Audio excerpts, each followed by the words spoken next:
Selamlar dikiş sınıfından vintage aşkımız bizim gene depreşti. Şimdi biz Hülya Hanım'la ikimiz çok güzel bir projeye başlıyoruz. Kendisi bu sene birkaç ay önce kursumuza yeni başladı. Sıfırdan dikiş dikmeye başladı ve biz bu asimetrik bluzu inşallah hep beraber dikeceğiz. Sayıyı söylüyorum. 2019'a 10 Ekim sayısı vintage aşkı diye geçiyor. Modelimiz bu. Şöyle gösteriyoruz. Kazak diye geçiyor. Ne demiş? Asimetrik yakalı yumuşak örgü kumaştan dikilmiş bir model. Bol kesimli kazağın belini ince bir deri kemerle süsleyin demiş. Kumaş önerisini de vermiş. Numarasına bakıyoruz hemen 126. Şuradan 126'yı açıyoruz ve ilk önce modelimizi inceliyoruz. Örgü kumaş öneriyor. Jarse sweatshirt kumaşı esnek kumaştan dikin. Malzemede çift iğne gerekebilir demiş. Yani gerekecektir. Onun haricinde dikiş kenarlar için 1,5 santim, baskılar için 4 demiş. Ne kadar kumaşımız gidiyormuş? 1,80 kumaş ölçüsü. Biz bunu 44 bedenden çıkardık. Şimdi asimetrik bir model olduğu için parçalarımız çift kat kumaştan kesilmeyecek. Şunun üzerine tek kattan kesilecek. Asimetrik modellerde kumaş yerleştirmeyi size hiç anlatamamıştım. Bu model üzerinden inşallah anlatacağım. Kalıp parçalarımızın hepsi kesildi. Hazırlandı. İşaretleri alındı. Gayet de güzel bir kalıp çıkarma oldu. Gene kol işaretlerimiz, takma işaretlerimiz bu. Hülya Hanım kumaşını hazırlarken ben size teknik bilgileri vereyim. Asimetrik kesimlerde mutlaka kumaş düzünden serilir. Düzünden serilir çünkü aynı yöne yerleştireceğiz ve yönlerini farklı yapmayalım diye. Asimetrik kesimler, tekrar ediyorum, kumaş tek kattan serilir. Çift kat serilmez. Gene tek katta serilse, çift katta serilse Hülya Hanım'ın yaptığı gibi kenar kenara, masanın kenarına gelecek şekilde koyulur. Desen yönü olmadığı için, tüy yönü olmadığı için kumaşımızı rahatlıkla, şimdi ilk etapta asimetrik bir kesimde desenli ve tüy yönü olan kumaş yapmanızı önermiyorum. Düz kumaştan yapmanızı öneriyorum. Kol için ikiye katladık kumaşı. Şurası da tek kat. Şimdi kolun düz boy ipliğini ölçüyor. Bakınız, hiç dikiş bilmeden sıfırdan başlayanlar, inanın kurslara yani başlayanlar ve Hülya Hanım kadar dikkatli olanlar kuralları çok güzel öğreniyorlar ve asla yanlış yapmıyorlar. Kenara tekrar ölçüyor. Yani boş bir sayfa gibi düşünüyorum ben hiç dikiş bilmeyen bir insanı dikişe başlarken. İşte bir kişinin elinde yetiştiği zaman ve iyi eğitim aldığı zaman da güzel oluyor. Ölçü ölçe gidiyor gördüğünüz gibi. Orayı da sıra geldi buraya. Burada bakın düz boy ipliğini şimdi kenara bu şekilde ölçecek. Açık halde tek kat. Bu düz boy ipliği de burada. Bu şekilde, eğer bunu şu şekilde yerleştirirseniz yanlış dikersiniz. Kumaşınız ters olur. O yüzden düz yüz yüze seriyoruz.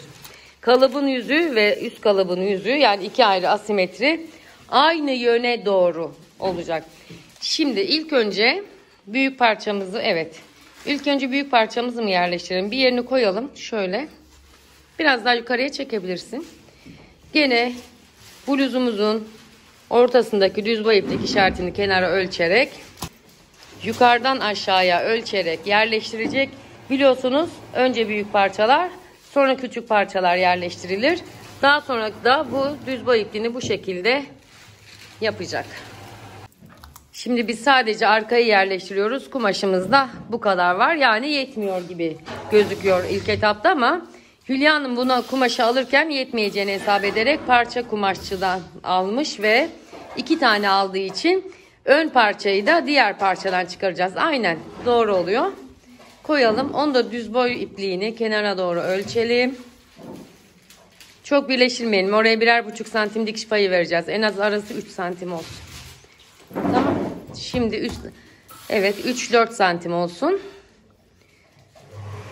Kumaşımız var. Biraz daha çekebilirsin istersen.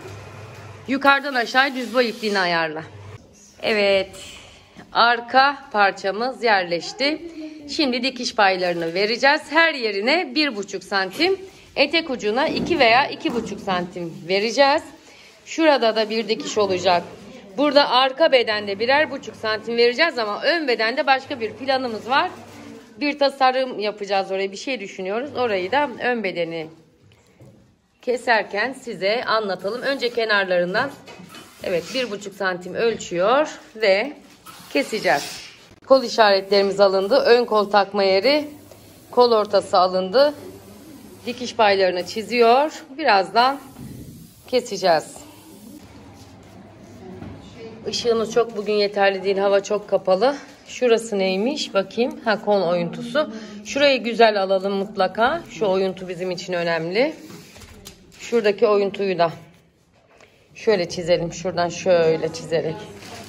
Şimdi işlem basamaklarına da, kumaş önerisine de, malzemelere de baktığımız zaman işlem basamaklarının küçücük ve azıcık olduğunu, yani aslında çok karışık gözüken bir modelin dikiminin ve kesiminin ne kadar kolay olduğunu bu videomuzda göreceksiniz. Dikkat edilmesi gereken şu 4A ve 4B parçasının ayrı ayrı kalıp çıkarılarak şuradaki gibi iğnelenmesi parçalar. Çünkü bir paftaya sığmıyor ne yazık ki. Sadece bakın şurada işlem basamağı olarak 1, 2, 3, 4, 5 tane işlem basamağı var. Hadi biz 6-7 yapalım, onu biraz daha ince çalışacağız. Çünkü önde başka bir şey yapmak istiyoruz.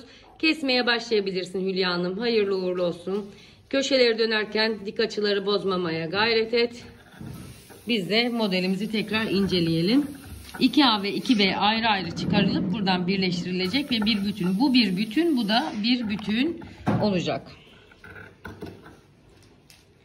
Makasımızın ucu masadan hiç havalanmayacak. Elimiz kumaşın üzerinde. Bütün kurallara uygun olarak devam ediyoruz. Arka ve kol kesimimiz tamamlandı. Şimdi burayı kaldıracağız. Önü keseceğiz. Şimdi biz her ihtimale karşı ümitli değiliz ama artan kumaşımızdan çıkarabilir miyiz diye bakacağız. Yani ikinci kumaşımız bütün parça halinde elimizde kalabiliyor mu acaba? Şu sırada biraz ışığımız pır pır pır edecek ama kenarı kenarına getiriyoruz. Bir koyacağız şimdi. Efendim?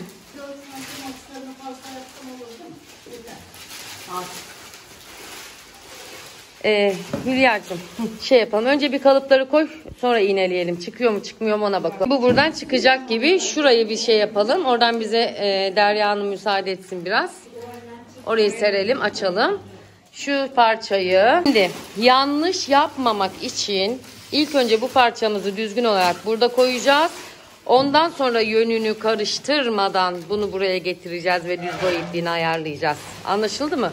Yönleri birbirine baksın diye.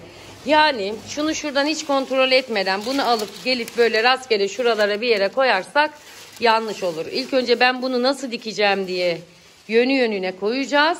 O yönü yönüne koyduktan sonra yönünü hiç kaybetmeden böyle koyup düz boy ipliğini ayarlayacağız. Yönünü ayarladıktan sonra şimdi artık kumaşımızın kenarını, düz boy ipliğini, her şeyini ölçe güzelce yerleştirebiliriz. Az önce bahsettiğim iki parçalı şeyin alt alta gelmesini de burada görebilirsiniz.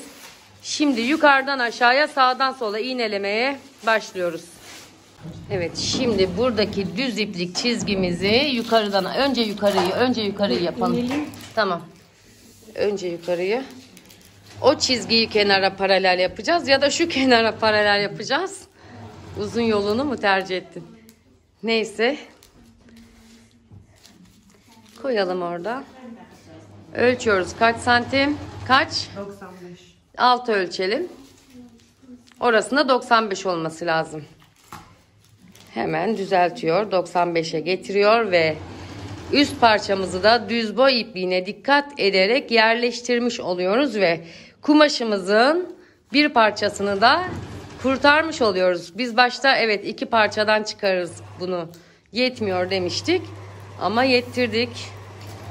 Güzel oldu. Orayı düzeltir misin? Bak orasını şimdi evet. Şimdi çizmek, dikiş paylarını vermek, işaretlerini almak kaldı. Sonra dikişine geçeceğiz. İşaretlerimiz alındı. Dikiş paylarımız verildi.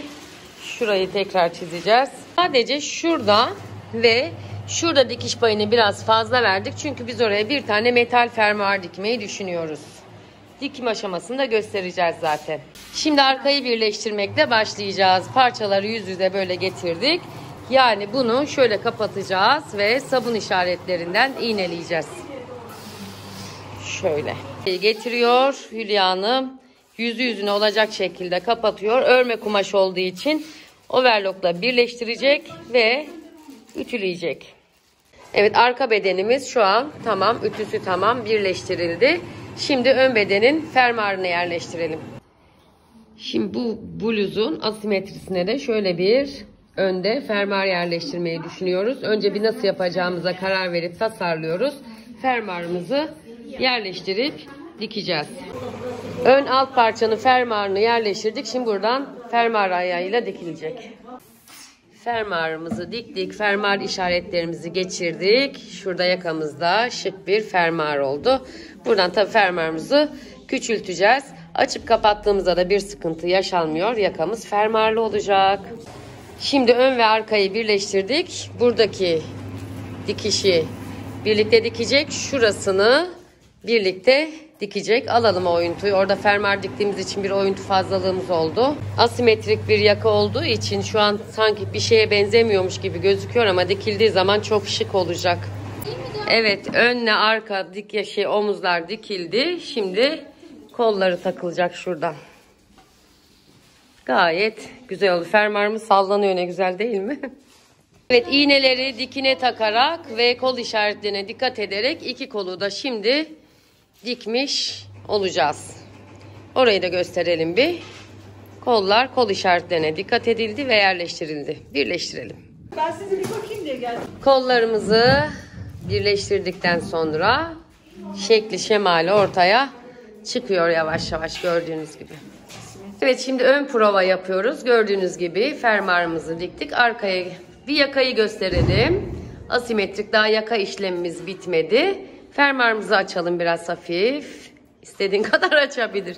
Tamam. Böyle istediğimiz gibi, istediğimiz açıklıkta kullanabileceğimiz bir fermuarımız oldu. Evet, artık tamamlayabiliriz asimetrik bluzumuzu. Asimetrik bluzumuzu da dikerek bitirmiş olduk böylece. İnşallah faydalı bir video olmuştur sizler için. Bizler için öyle oldu. Teşekkürler Hülya Hanım bizimle çalıştığınız için. Sevgiler dikiş sınıfından.